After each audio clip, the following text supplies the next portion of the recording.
गीता के द्वितीय अध्याय के 2 श्लोक जो कंक्लूडिंग हैं, 71वां और 72वां, ये मेरी दृष्टि में बहुत ही महत्वपूर्ण है। और अगर हम इनको समझ लें तो गीता का समग्र सार हमारी समझ में आ जाता है। चलिए पहले इसका वाचन करते हैं और फिर इसका विश्लेषण करते हैं। विहाय कामान यः सर्वान् पुमान् चरते निःस्पृहः निर्ममो निरहङ्कारः स शान्तिम् अधिगच्छति।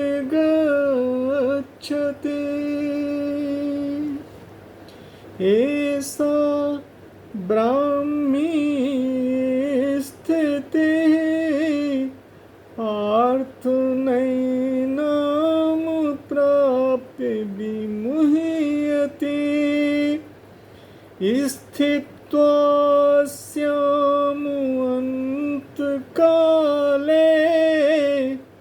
अपि ब्रह्मनिर्वाणं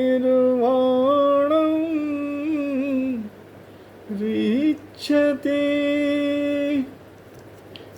बहुत ही सुंदर और सारगर्भित ये श्लोक हैं और इसमें हमारे जीवन की पूरी साधना समाहित है। जीवन में सबसे अधिक अगर हमें कोई चीज़ कष्ट देती है, उलझाती है, बंधन में डालती है, तनावग्रस्त करती है और भयभीत करती है, तो वो कामना है। कामना ऐसी है जो प्रारंभ में लगता है कि बिना कामना के मानव जीवन संभव ही नहीं है। मनुष्य पहले कामना करता है, कर्म करता है और फिर उसके परिणामों से अपने को बांध लेता है। ये जीवन की ऐसी प्रक्रिया है जिससे मुक्त होना वास्तव में बहुत ही कठिन है, क्योंकि हमारी कुछ आवश्यकताएं ही इस प्रकार से होती हैं जो हमें कामना के बंधन में बांधती ही बांधती हैं। अब गीता इसके विपरीत जाती है और कहती है कि आप सारी कामनाओं का परित्याग कर दें और निष्प्रह हो जाएं, निर्मम हो जाएं, अर्थात किसी भी वस्तु संपत्ति से किसी भी प्रकार की कोई ममता भी न रखें, अहंकार शून्य हो जाएं। अगर कामना ना रहे, कोई स्पृहा ना रहे, कहीं कोई ममता ना रहे और फिर अहंकार शून्यता आ जाए, तो साधक या भक्त या योगी शांति को प्राप्त हो जाता है। ये गीता के द्वितीय अध्याय का 71वां श्लोक ऐसा है जिसमें पूरी की पूरी साधना आ जाती है, कुछ बचता ही नहीं है। अब सबसे पहले हम ये देखें कि ये कामना क्या है। कामना वास्तव में हमारे अभाव की अनुभूति है। जब हम किसी चीज़ का अभाव महसूस करते हैं तो उसको पाने की हमारे अंदर कामना उठ जाती है। और यह कामना ऐसा नहीं है कि एक दिन चले, यह पूरे जीवन चलती है। अब एक जीवन तो वो है जो कामना से ड्रिवन है, कामना से संचालित होता है।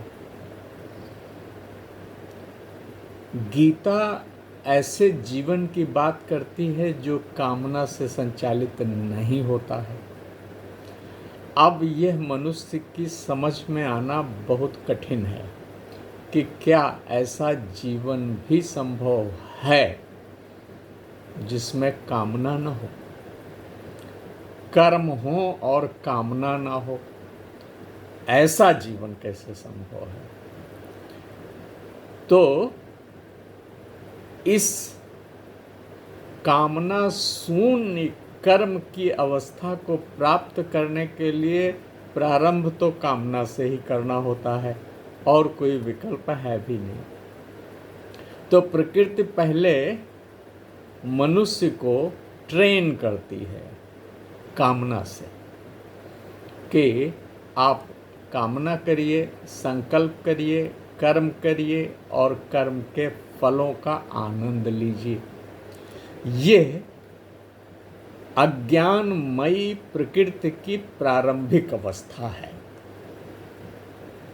लेकिन इस प्रकार की जो कर्म परंपरा है, ये मनुष्य के चित्त को बांध देती है, मनुष्य के जीवन को बांध देती है, मनुष्य को फलों की आसक्ति से जकड़ देती है। क्योंकि मनुष्य के पास कर्म का और कोई विधान ही नहीं है।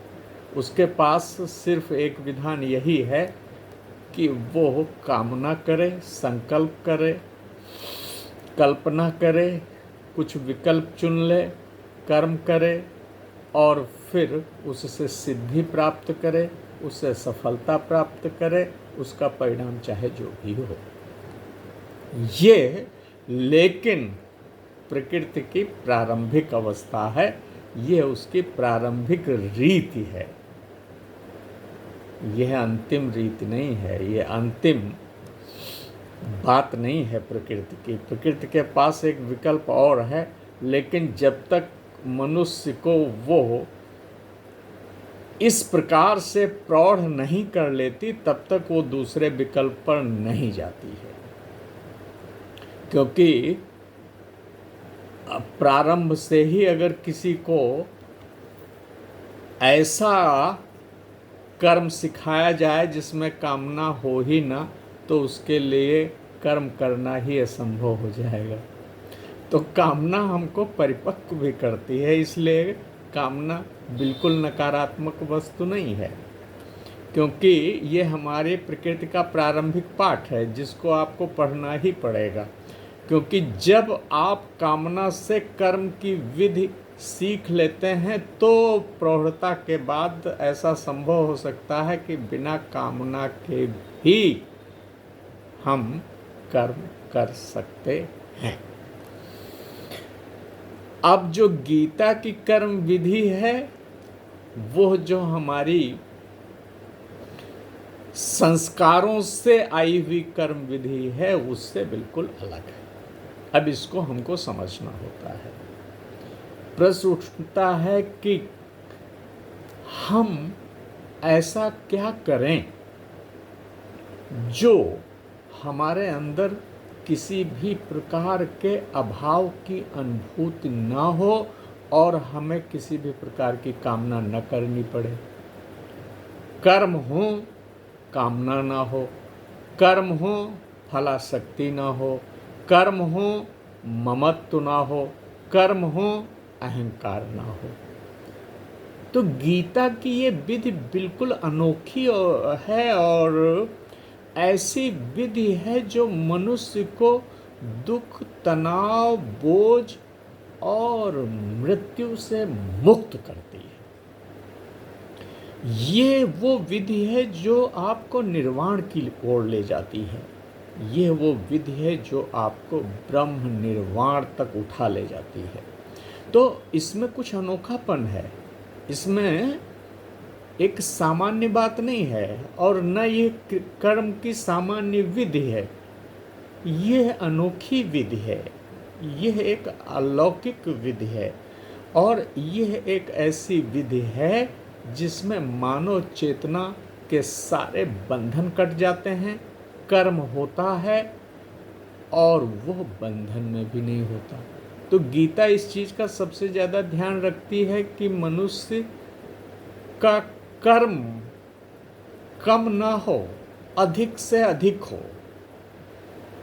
जीवन में उसका निवेश कम ना हो, अधिक से अधिक हो। वो अधिक से अधिक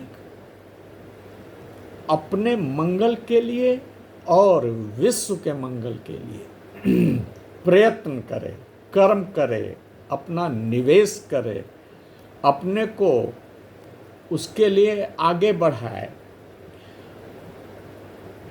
ऐसा नहीं है कि अगर कामना कट जाएगी तो कर्म भी कट जाएगा, ऐसा नहीं होता है। गीता की विधि ऐसा नहीं कहती कि आप कामना काट दीजिए तो साथ ही साथ कर्म भी काट दीजिए और फिर जो जीवन में आपको मिलने वाला है उससे भी विलग हो जाइए। नहीं नहीं, ऐसा नहीं है। गीता ऐसा कामना का सिद्धांत लाती है जिसमें आप हर प्रकार के विकार से ऊपर उठे रहते हैं।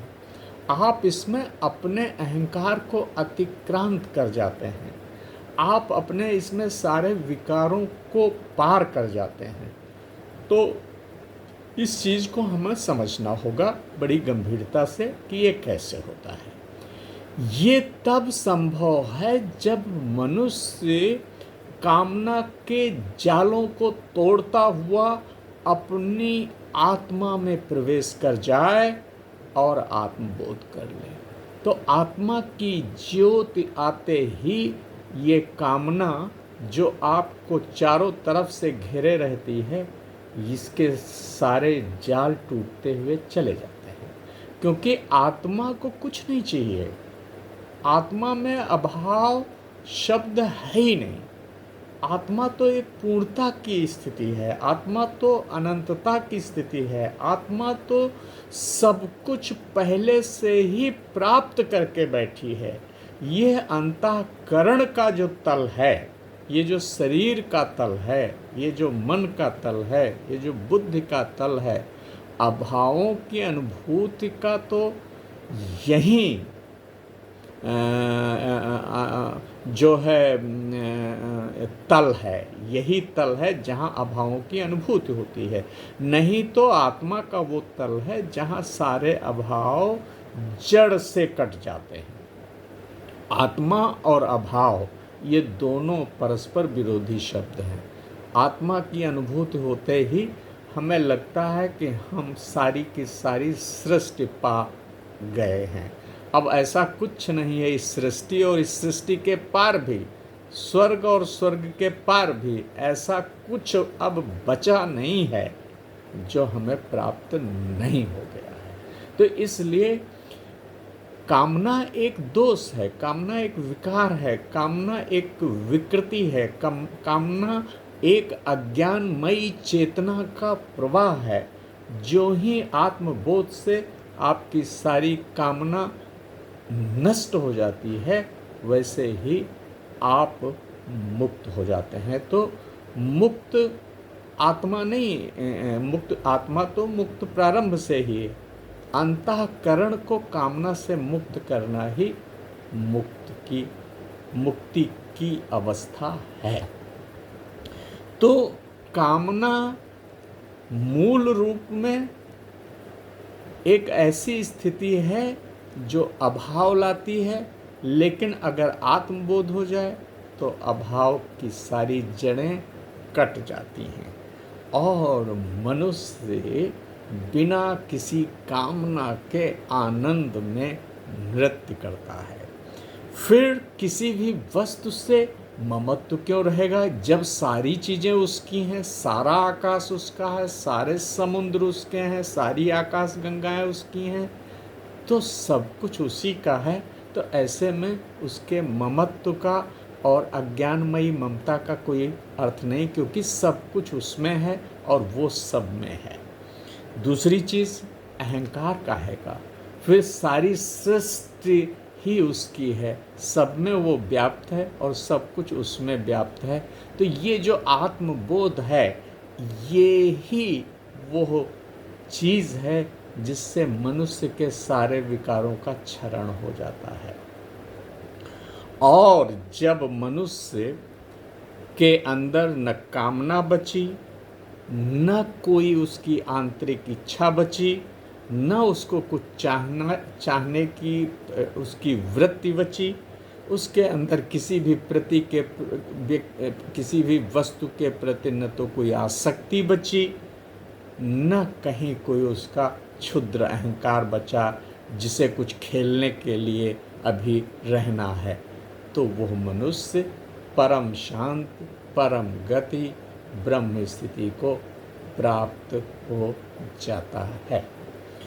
सा शांतिम अधिगच्छति, ये वो शांति है जहाँ कामना नहीं है, ये वो शांति है जहाँ कोई स्पृहा नहीं है, ये वो शांति है जहाँ कोई ममत्व नहीं है, ये वो शांति है जहाँ कोई अहंकार नहीं है। इसी को गीता 72वें श्लोक में ऐसा ब्राह्मी स्थिति है, यही ब्रह्म निर्वाण की स्थिति है। और एक बार अगर ये स्थिति आपको प्राप्त हो जाए तो मोह की सारी जड़ें कट जाती हैं। इसको प्राप्त करके फिर अज्ञान की काली रात नहीं आती, फिर आत्मा का शाश्वत दिन आ जाता है और सब कुछ देदीप्यमान हो उठता है, जगमग हो जाता है। और ये स्थिति एक बार आए तो वो पूरे जीवन पर फैल जाती है। ये नहीं है कि वो आज तो है और कल नहीं रहेगी। एक बार अगर ये आत्मा का शाश्वत दिन आ गया तो प्रारंभ से अंत तक आपको वो प्रकाश, वो आनंद, वो स्वतंत्रता प्राप्त रहती है और मनुष्य परम आनंद में स्थित हो जाता है। तो मुक्ति एक कल्पना जन्य सत्य नहीं है, मुक्ति कोई पलायनवाद नहीं है। मुक्ति इस संसार के बंधनों से और संसार के दुखों से और संसार की सीमाओं से और इस जन्म मृत्यु की अनंत श्रृंखला से मुक्त होने की जो प्रक्रिया है उसे मुक्ति कहते हैं। और वही कैवल्य भी है, वही अपवर्ग भी है, वही ब्रह्म निर्वाण भी है, वही परम शांति भी है, वही परम गति भी है। तो हम लोगों को इन दो सूत्रों में, गीता के अध्याय 71 में और गीता के अध्याय 2 के 72वें श्लोक में जो अमृत मिला है, जो साधना का हमें दीपक मिला है, उसके प्रकाश में हमको अपने जीवन को व्यवस्थित करना चाहिए, अनुशासित करना चाहिए, योगस्थ करना चाहिए, सारे विकारों से पार जाना चाहिए और ब्रह्म निर्वाण की स्थिति में हमको आरोहण कर जाना चाहिए। यही इन दो श्लोकों का हमें सार लगता है। Thank you very much.